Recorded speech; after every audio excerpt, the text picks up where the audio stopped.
Bonsoir à toutes et à tous, bienvenue sur le débrief de Foot Normand. Une fois n'est pas coutume, c'est pas Aurélien qui est au lancement de cette émission. J'ai l'honneur de pouvoir le remplacer ce soir avant de commencer. Et vous en avez l'habitude maintenant, le débrief ne peut pas exister sans vous. Alors on vous demande forcément de partager, de commenter, de liker, de réagir. Ce soir, une belle émission nous attend encore une fois. Pour m'accompagner quand même, je ne l'ai pas totalement évincé, il reste là, il est pas sur le banc, mais dans quelques matchs, je compte bien, prendre sa place de titulaire, Aurélien Renaud. Salut Thomas, salut tout le monde. Première fois en 5 saisons que je lâche la présentation du débrief. C'est un événement et j'en suis très heureux. Parfait, pour, nous accompagner, Aurélien, on a 2 phénomènes de ce début de championnat, de saison. Tout d'abord, Kalidou Thioubou, entraîneur du Havre Coqueloville. Kalidou, comment ça va? Salut Thomas, salut Aurélien, salut Hakim. Merci pour l'invitation. Et Hakim El Amdaoui, le buteur. Est-ce qu'il y a besoin de te présenter, Hakim? Je crois que tout le monde te connaît dans la région. Encore auteur d'un triplé, on en reparlera, mais avant tout, comment ça va? Bah écoutez, ça va bien, hein. Bonjour à tous, bonsoir à tous. Salut Hakim. Après une victoire, une telle victoire, en général, on passe toujours un bon week-end. Donc voilà, Ouais, ça c'est va vrai très qu'on bien. n'invitera pas on n'invitera pas à chaque émission des protagonistes qui auront gagné le week-end, mais là, le hasard fait bien les choses. Vous avez tous les deux passé un bon week-end, donc l'émission sera 100% positive.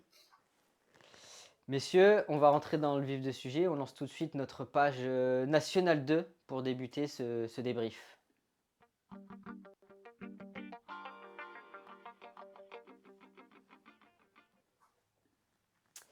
Et Aurélien, que s'est-il passé en National 2? Il y avait quelques affiches intéressantes, notamment du côté d'Avranches.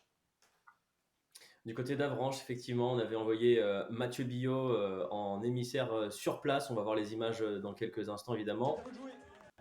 L'US Avranches qui recevait l'US Saint-Malo une semaine après s'être incliné du côté de Saumur. Il fallait réagir du côté manchois pour ne pas tomber dans le doute. Après avoir pris 4 points sur les premières journées, vous allez voir ce match qui va basculer sur un corner et un contre son camp, malencontreux, d'une équipe malouine qui n'a pas la même forme que la saison dernière. Loin s'en faut, l'US Avranches qui mène 1-0 dans les dernières minutes et qui va maintenir cet avantage au score. Petite victoire de l'US Avranches qui aurait pu s'incliner, qui aurait aussi pu doubler la mise. On est complètement à la fin du match. Il va y avoir cet arrêt du gardien de Saint-Malo. On en restera là 1-0. La victoire de l'US Avranches qui fait bien plaisir parce que, spoiler alerte, c'est la seule victoire normande du week-end en National 2. Dans ce même groupe, vous allez le voir, l'US Granville du côté de Châteaubriand nous a livré un véritable thriller. L'US Granville en noir, ou en tout cas en maillot bleu marine, qui va d'abord obtenir un penalty. On est dans la première période et l'US Granville, grâce à son buteur Kenny Herbin, 7e minute, ça démarre très bien pour les Granvillais qui à ce moment-là,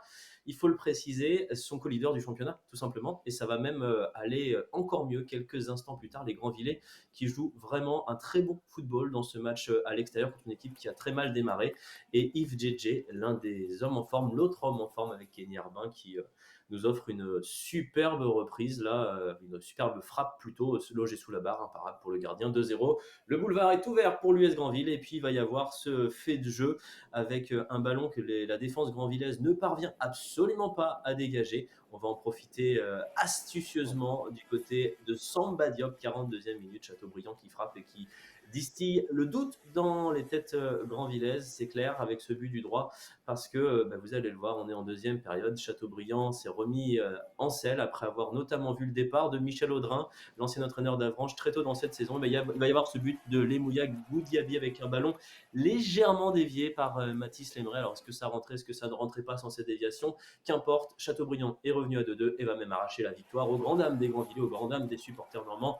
Dans les derniers instants, Madi Hortal qui permet à Châteaubriand de revenir de 2-0 à 3-2, de s'offrir un petit peu d'air dans le championnat et surtout de couper les pattes à des Granvillais qui n'avaient pas encore perdu cette saison en National 2. On est maintenant du côté de Dieppe, dans l'autre groupe de National 2, avec des Diepois à l'abordage, un sauvetage sur sa ligne du gardien d'Épinal, le visiteur du week-end. Les Diepois qui tentent de se remettre de deux échecs de suite, de deux défaites de suite après une entame victorieuse du côté de Blois et qui malheureusement vont s'incliner 1-0 sur une merveille que ne renierait pas certainement un certain Hakim El Hamdaoui, jugé plus tôt. La frappe parfaite de Maxence Verquin, une trajectoire mais lumineuse sur laquelle Alexandre Lefebvre ne peut rien. Oui, c'est sur ce détail, sur cet exploit que Dieppe va concéder sa 3e défaite de rang dans ce championnat. But très esthétique, les Diepois qui auront pêché dans les deux surfaces et qui auront manqué de justesse, notamment à la toute dernière seconde avec cette magnifique occasion. Malheureusement, encore une fois, ça manque de tranchant, c'est directement sur le gardien et ça fait défaite pour Dieppe. Encore en apprentissage dans ce championnat de National 2. Voilà pour les images du week-end, une victoire et 2 défaites pour nos Normands. Ça sera serré, ça sera compliqué. Ce C'est comme sera ça. compliqué, ouais. Ce sera compliqué. On a eu le coach Djilali Bekar en tout début de saison, à l'épisode 0.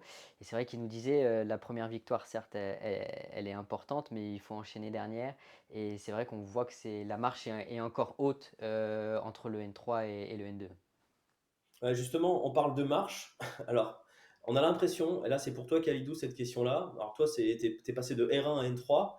N3 à N2, c'est compliqué. Il y a toujours des marches quand on arrive au niveau fédéral. Je ne sais pas comment vous le sentez là depuis le début de saison de votre côté. Après, c'est vrai qu'il y a une marge très importante par rapport à la R1 et la N3. Donc on voit que c'est plus exigeant que la R1, plus discipliné. Donc le moindre détail peut faire mal dans chaque match.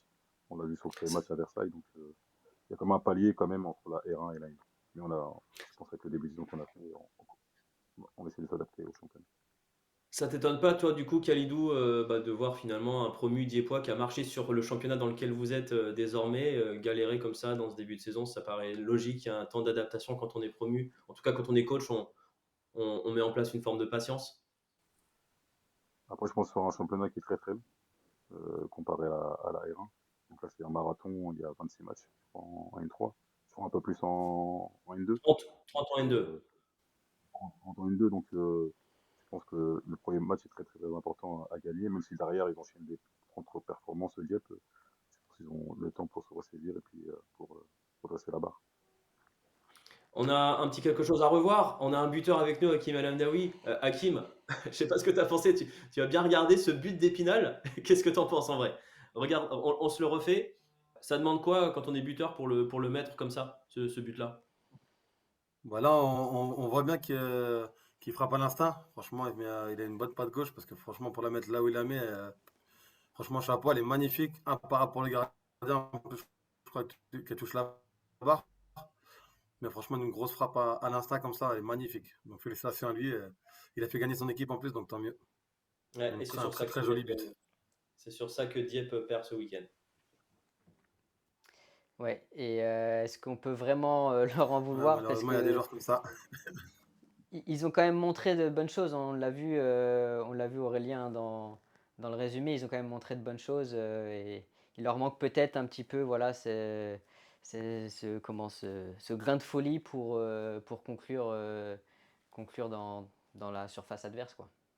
Ouais, à l'arrivée, peut-être que la première victoire du côté de Blois n'a pas forcément rendu service finalement. Peut-être que ça a effacé des têtes certaines exigences, je suis pas dans le vestiaire évidemment, mais peut-être que ça a enlevé une forme de pression. En fait, ça se trouve, si vous perdez le match, le premier match, derrière, vous avez immédiatement conscience du niveau qui vous attend et puis vous restez focus, peut-être inconsciemment, hein, je le précise, peut-être inconsciemment du côté de Dieppe. Cette première victoire a pas forcément aidé. Et on va regarder maintenant les résultats de ce groupe A, tout d'abord, avec donc la victoire de l'US Avranches face à Saint-Malo, la défaite malheureusement de l'US Granville, voilà, après avoir mené 2-0 chez les Voltigeurs, c'est une défaite 3-2.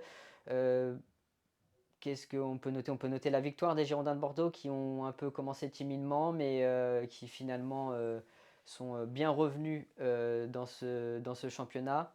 Un petit coup Ouais, ils d'œil sont bien, maintenant. ils sont bien. Les Bordelais, ils sont à 7 points désormais. Et puis à noter le nouveau succès marquant du Vendée Foot Club La Roche-sur-Yon, de notre ami Frédéric Reculot, qui est désormais en tête aux côtés d'Angoulême et du Stade Poitvin. Angoulême où Avranches va se déplacer dans quelques jours. Déjà, on en saura un petit peu plus. L'Angoulême de David Giguel, c'est à signaler. Hein, on a 2 anciens coachs normands au sommet de ce groupe de National 2.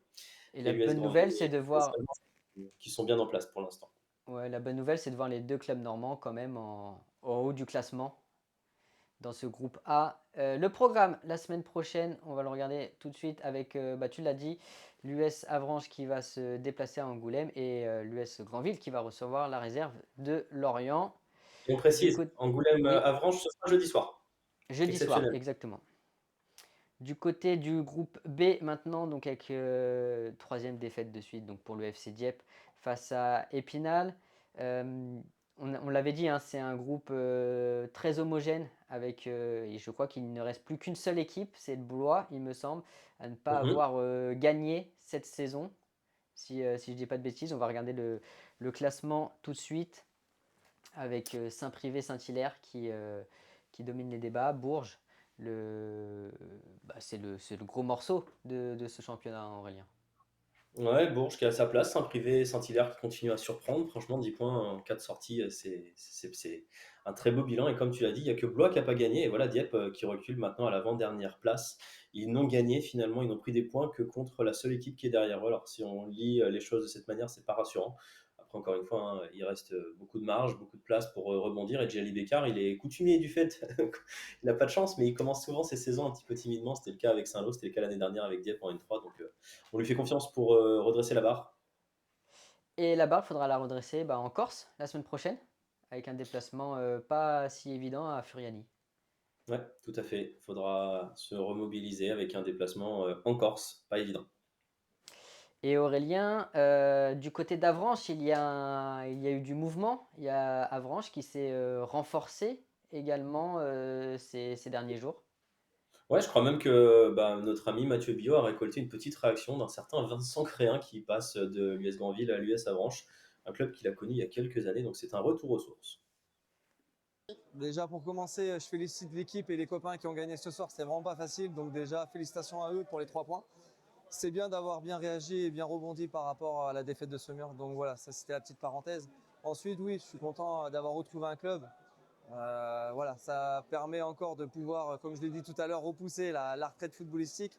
Je pensais vraiment que ça allait être fini. Et puis voilà, merci aux dirigeants du club, que ce soit M. Coursin, Xavier Gravelaine et le coach aussi qui ont su me faire, qui ont su me faire confiance et aussi on va bien voir, mais voilà, en tout cas qui me font confiance et qui ont permis à ce que je puisse signer et puis surtout faire une saison encore et voilà, j'espère maintenant je vais pouvoir m'amuser, m'éclater et pour moi tout ce qui va arriver c'est que du bonus. Ouais. Voilà, messieurs, je pense on a fait le tour sur la partie National 2. On va enchaîner tout de suite, sans transition, avec le National 3.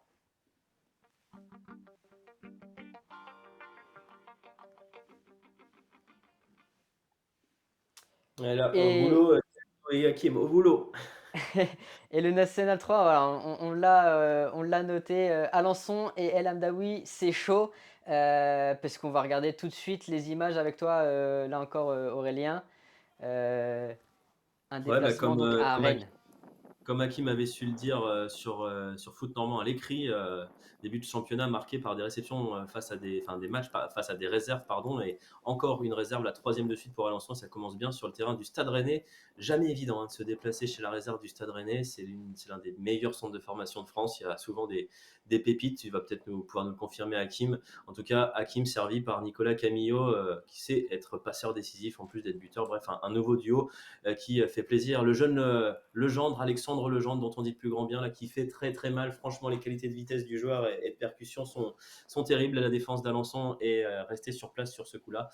Et derrière, le Stade Rennais, par ses fulgurances avec ses jeunes pousses, qui est capable de faire très mal. Alexandre Legendre qui signe un doublé à la 31e minute. À ce moment-là, c'est mal parti. Moi, je suivais le match à distance grâce à vos réseaux sociaux et je me suis dit effectivement, tu es mené à Rennes, c'est mal parti, sauf que Hakim El Amdaoui, il est sur un nuage. Et à nouveau, voilà, là, c'est le geste du début de saison, une sorte de petite panenka. 38e minute, le doublé pour Hakim pour ramener Alençon à hauteur. Rennes, avec son pénalty derrière d'Hendrick Marcolino, qui reprend l'avantage en début de deuxième période. Là aussi, pareil, je me dis c'est fini, ça va être compliqué.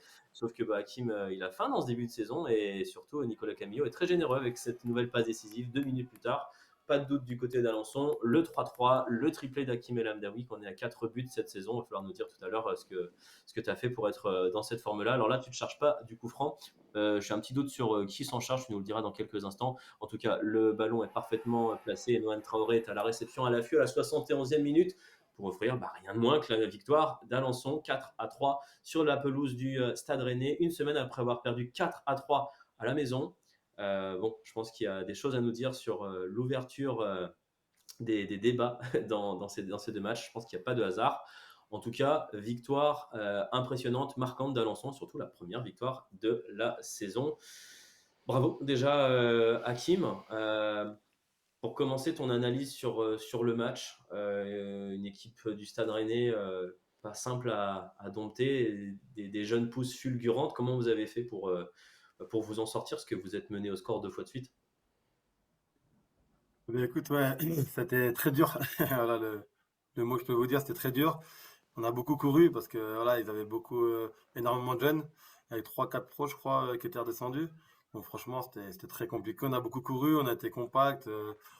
Comme l'a dit le coach à la causerie, on savait qu'on n'allait pas avoir le ballon. Donc voilà, après nous on joue avec nos armes, avec les joueurs qui vont vite, comme Elias Dofiro là sur le côté, qui la met bien à Nico Camillo qui la décale bien sur moi. Donc moi j'ai plus qu'à la pousser, à finir le travail. Donc c'était un peu plus simple sur ce but-là. Mais franchement, c'est vrai que c'était très compliqué avec de très bons joueurs en face. Leur neuf, je crois que c'est Legendre, celui qui met doublé.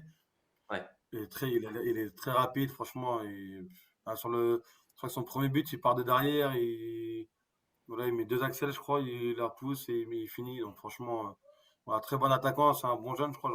Tout le monde en parle en ce moment. Donc, Tout le monde en parle, voilà, tout le monde c'était en très parle. dur pour nous, mais Je te confirme que c'est l'un des joueurs là qui a le plus de potentiel du côté rennais. Donc, ouais, effectivement, vous avez eu de ouais, grands joueurs face ça se voit. Ouais. Vu comme il a poussé à le ballon à un moment sur Karim, même mon frère pensait l'avoir, et lui, il est là, il a poussé dernièrement. Et après, il fait le but, il fait 50 mètres et il a droit devant le but, il la met proprement. Donc franchement, très bon joueur, c'était une très bonne équipe, donc c'était dur. Mais voilà, nous, avec nos armes, l'expérience qu'on a depuis toutes ces années, et puis on a su revenir au score à chaque fois et même prendre avantage sur le 4-3. Et après, on a mis le but derrière. Et encore, on a pu mettre encore un 5e but. On a eu deux occasions en contre. Donc franchement, non, on est très content des coéquipiers. On a fait un très gros match. Il le fallait de toute façon, parce que sur un terrain magnifique en plus. Donc franchement, c'était que du bonheur. Même si j'étais pas trop confiant avant le match, mais bon, on s'en sort bien. Et Hakim, toi, bon, l'année dernière, Alençon évoluait, on va dire, plutôt dans le groupe D, avec, voilà, avec les relégations de Flers et de Saint-Lô, vous êtes plus côté Bretagne désormais. Est-ce que tu vois une différence entre ces deux groupes-là? Bah, une différence, oui, parce que de l'autre côté, c'était très costaud, très physique. Beaucoup d'équipes parisiennes. Donc ouais, c'était très compliqué. Les matchs, c'était vraiment du duel. Et là, on voit bien sur les 3 premiers matchs qu'on a fait, donc à Brest, Laval et Rennes, on voit que ça joue au ballon. C'est pas très physique, mais ça joue beaucoup au ballon. C'est plus technique, je pense. Donc on avait hâte de découvrir ce championnat et je pense qu'on s'en sort pas trop mal, même si on a un nul, une défaite. La défaite de la semaine dernière, elle était un peu dure, mais bon, après, c'est comme ça joue, on connaît les réserves, ça joue vraiment bien au ballon. Mais nous, voilà, on va jouer avec nos armes, avec l'expérience qu'on a, et puis on va essayer d'exister dans ce championnat. Hakim, tu es à 4 buts, hein, si je dis pas de bêtises. Tu pourrais presque être à 5, hein, même presque à 6. Je crois que tu as 2 coups francs qui sont pas loin de faire mouche sur les 2 premières journées. Alors, celui à Brest qui part sur la transversale, là j'en suis sûr. T'en as pas un la semaine dernière qui touche le poteau ou la base du poteau? Ouais, si, c'était à Brest le premier, il part sur la barre, c'était la 80e minute, je crois. C'est ce que je disais aux Ouais. collègues, si celui-là, je le mets, je rentre à pied en courant à l'ensemble. Je rentre même pas dans le bus. Mais bon, ouais, j'en mets aussi la semaine dernière contre Laval, il part sur le poteau aussi extérieur. Donc Ouais, bon, c'était en tout cas, dommage, mais bon, après, c'est des ça choses qui résume arrivent. le fait que tu es en feu. Thomas a choisi Hakim El Amdaoui, c'est chaud. Ouais, t'es dans la forme de ta vie là. Alors on est de la même génération, on est de 91 tous les deux. Moi, je vais courir, je grince des genoux. Toi, tu continues à empiler les buts. C'est quoi ton secret, Hakim? Bon, en forme, je sais pas. Je pense que voilà, c'est un peu tout. Je fais pas plus, j'en fais pas moins. Je suis toujours pareil aux entraînements. C'est pas de prise de tête, pas de pression, moi jamais. Donc, le plus important, c'est d'être bien dans sa tête et être libre sur le terrain. Et puis, j'ai une chose très importante, c'est comment ça s'appelle, la confiance du coach et du président. Donc après ça, moi, je joue mon rôle sur le terrain. Je fais ce que j'ai à faire. J'essaie, en tout cas, ça marche en ce moment. Donc tant mieux pour moi, tant mieux pour l'équipe. Et voilà, on essaie de durer malgré les 33 ans, bientôt 34 d'ici 15 jours. Donc là, on essaie de continuer à marquer des buts, toujours un plaisir. Et puis, voilà, on va essayer d'en mettre d'autres pour cette saison. Ouais, on est encore tout jeune, hein, 91, c'est rien du tout. Exactement. Messieurs, je vous propose de regarder les autres rencontres du National 3 avec un petit pêle-mêle. On commence par le premier derby que l'on va traiter dans ce débrief. Wassel-Caen avec l'ouverture du score magnifique de Josué Kizito. Pareil, c'est un nom que l'on risque d'entendre dans les prochaines semaines. Une frappe là aussi magnifique. Wassel qui va avoir l'occasion de revenir, mais ils vont buter sur un excellent gardien. Cette première frappe qui vient se loger sous la barre, mais bien détournée. Et la seconde est quasi pareil. Il faut la claquette du gardien. Et à force de ne pas marquer, bah, on se découvre. Et sur un coup de pied arrêté, on est mal positionné. Tristan Rosier en profite pour inscrire le doublé. Donc pour doubler la mise, en tout cas 2-0 pour la réserve du Stade Malherbe qui signe sa première victoire, il me semble.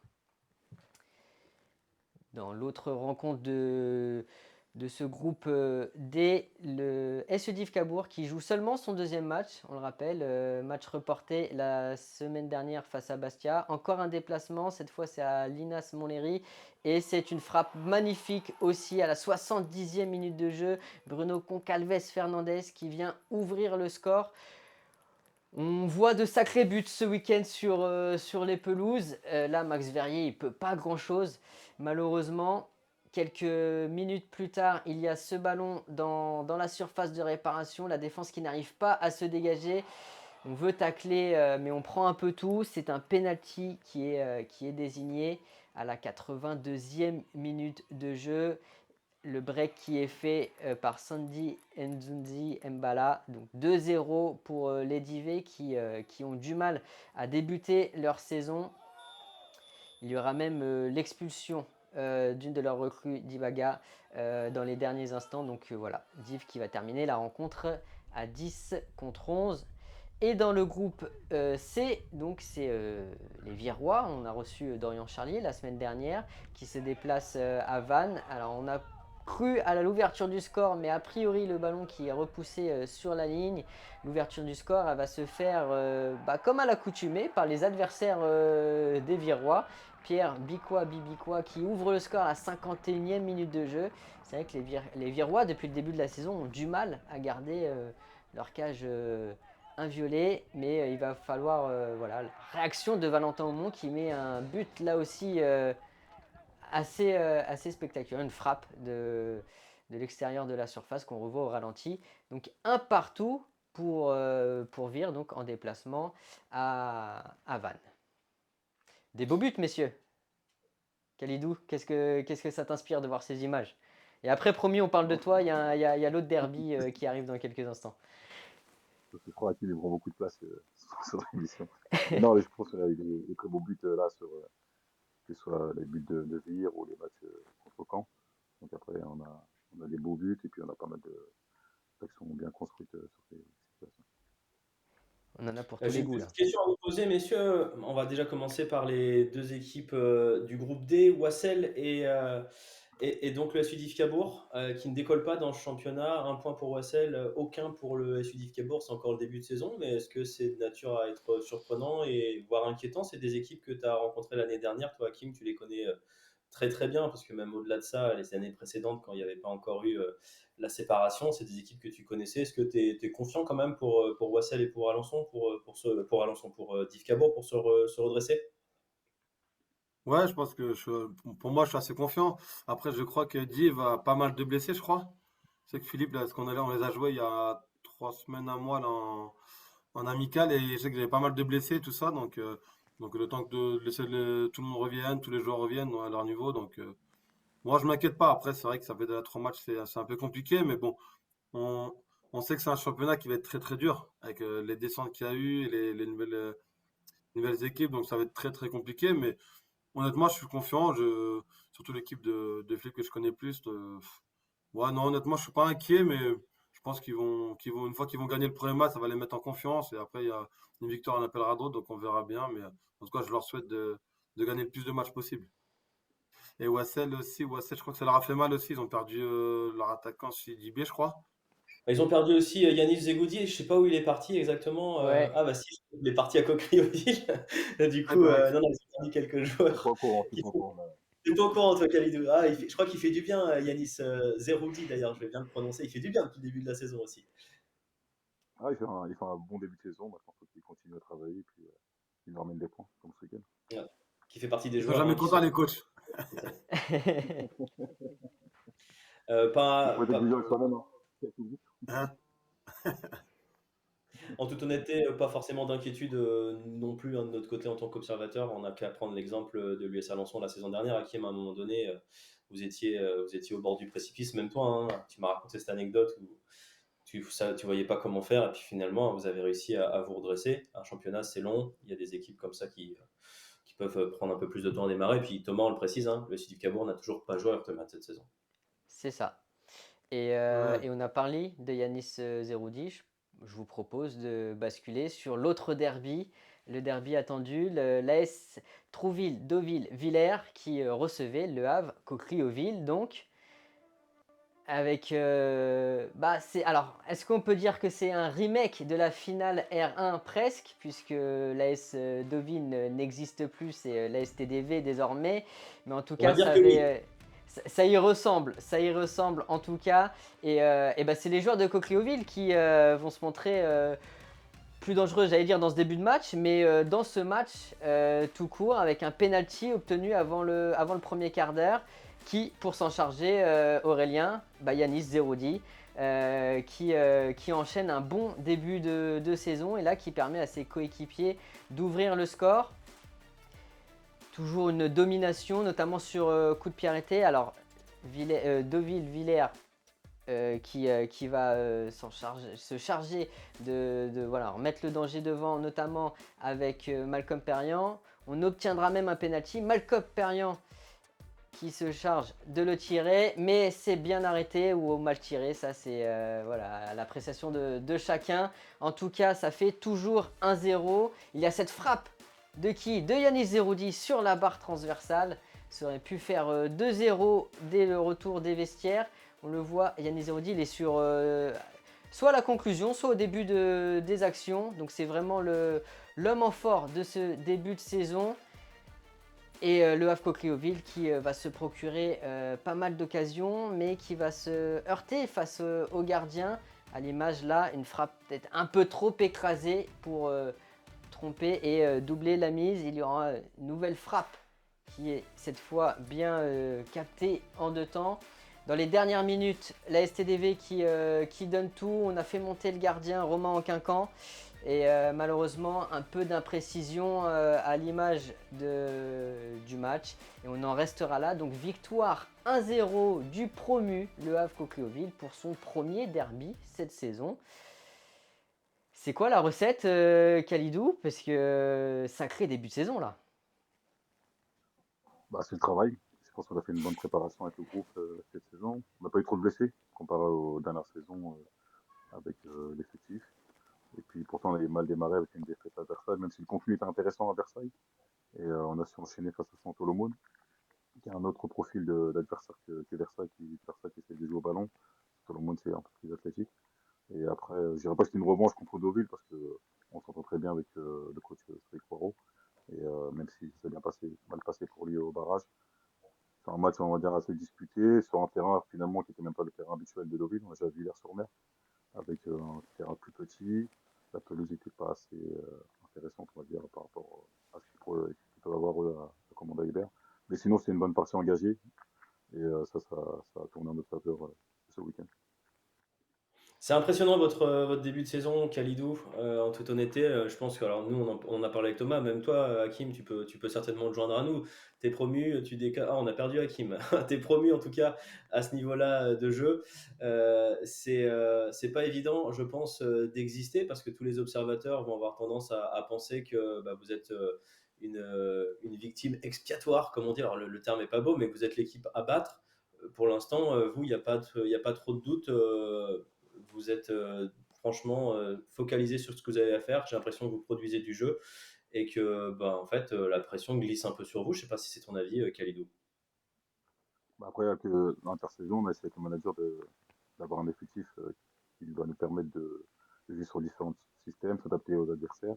Et comme j'ai aux joueurs, hein, ça fait du foot. Donc prenez du plaisir, battez-vous pour le maillot et pour Courciophile.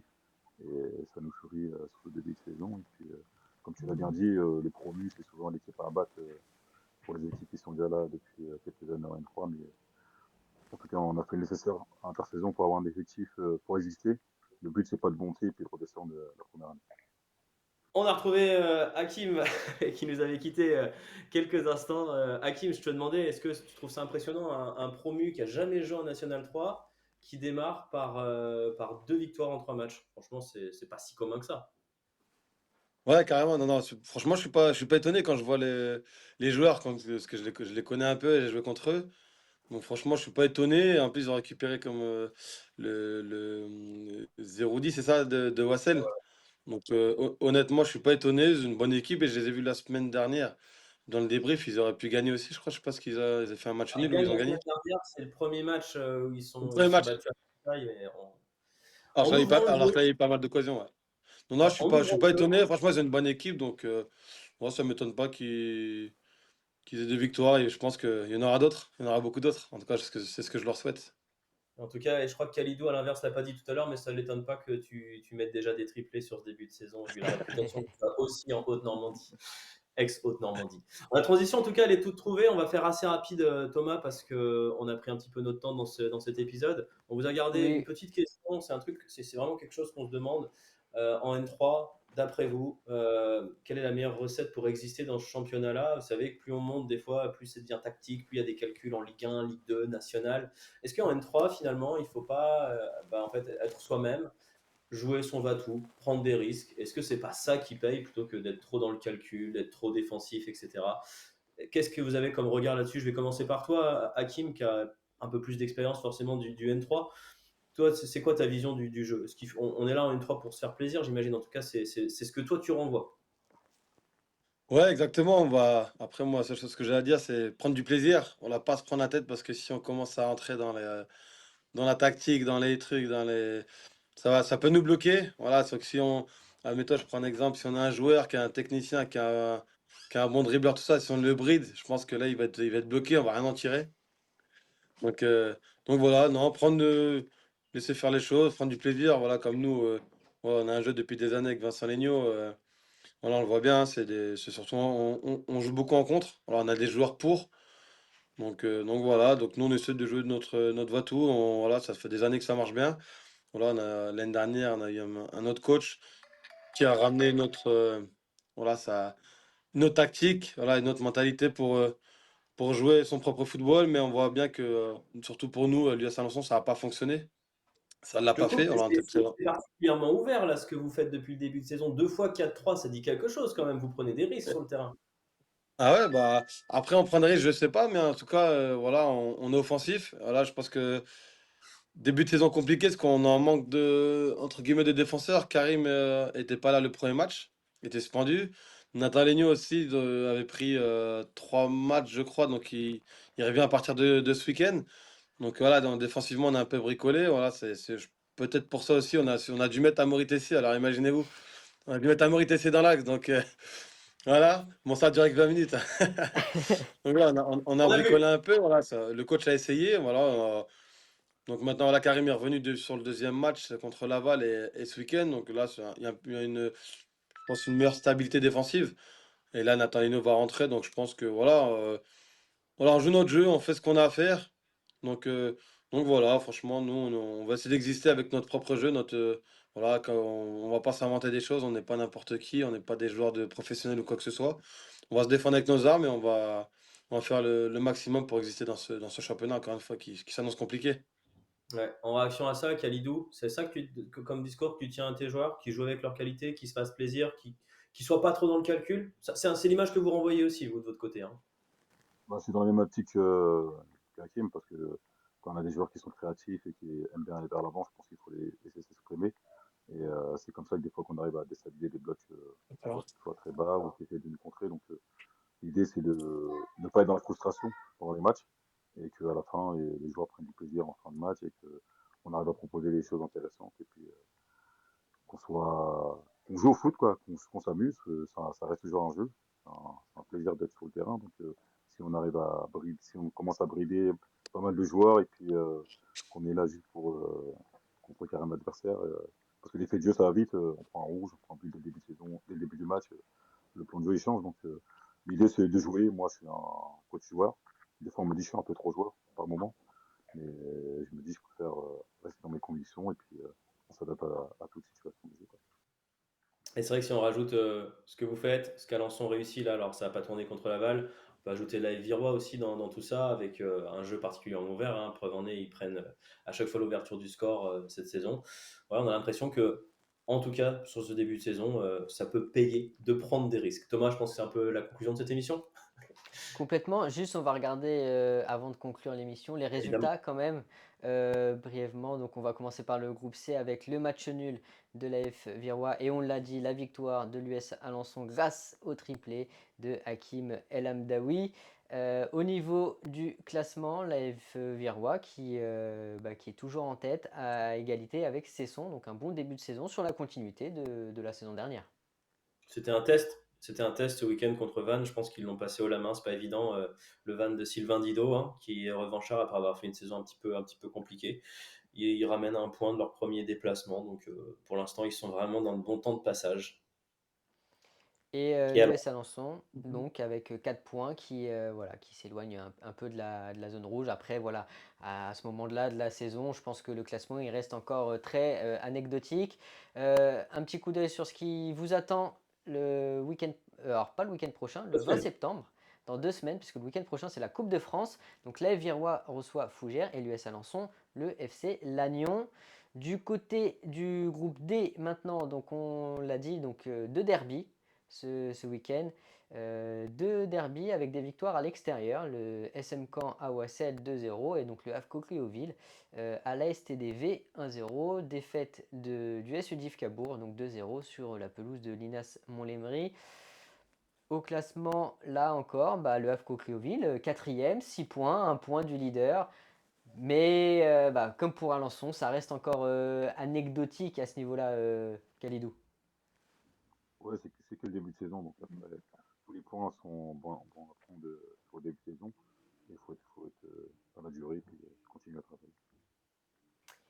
Dans la deuxième partie du classement, le SM Caen qui prend un petit bol d'air frais. C'était 0 points jusqu'à maintenant et qui là prend 3 points et qui laisse donc le CMS Wassel et le SUDIF Cabourg à la fin de ce classement.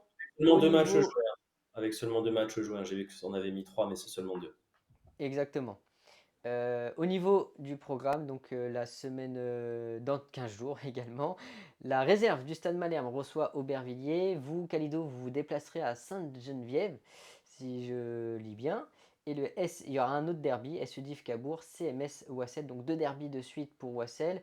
Celui-là, il est d'autant plus important vu que la saison a du mal à se lancer pour les deux équipes.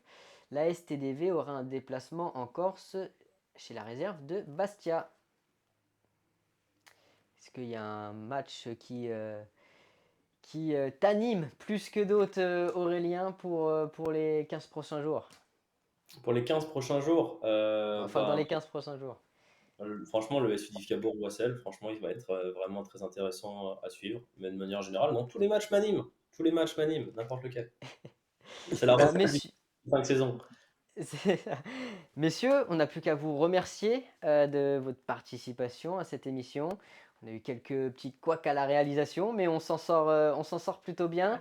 Merci Aurélien de m'avoir laissé ta place. Promis, je te la Merci de redonne. l'avoir prise surtout. Moi, c'est pour moi. Promis, je te la redonne. On n'oublie pas, c'est très important, on le redira jamais assez, mais voilà.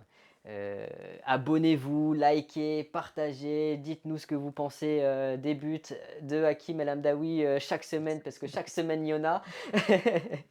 Et on se retrouve très vite sur Foot Normand pour de nouvelles aventures. Merci messieurs en tout cas d'avoir été présents.